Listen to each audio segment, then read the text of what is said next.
ये सीटें जो हैं जिस तरह दी गई हैं, अगर पीटीआई की नहीं बनती कानून के तहत, आइन के तहत, मान लिया पीटीआई की नहीं बनती, फेयर इनफ, सुप्रीम कोर्ट का फैसला है, उन्होंने बहुत सारी उसकी रीजनिंग भी दी है, तो ये नवाज शरीफ साहब की या ये जरदारी साहब, मौलाना फजल रहमान साहब, इनकी कैसे बनती हैं भाई? इनकी तो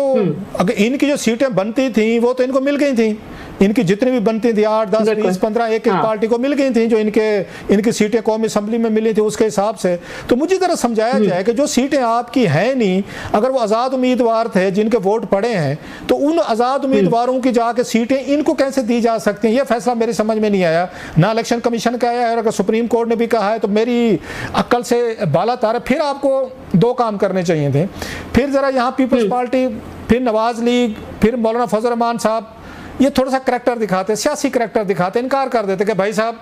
ये सीटें हमारी नहीं है, ये हमें वोट नहीं पड़ा था, हम ये सीटें नहीं लेते, जो हमें 10, 8, 20 हमारे हिस्से की मिलनी थी मिल गई हैं, ये किसी और की सीटें हैं, हम ये नहीं लेने को तैयार। और अंदाज़ा करें ये जमहूरियत का ये दिन रात ये राग अपलाते हैं और हमारे ऊपर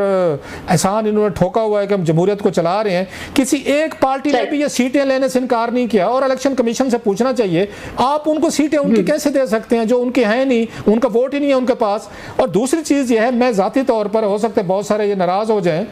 ये सीटें आपको खाली रखनी चाहिए थी,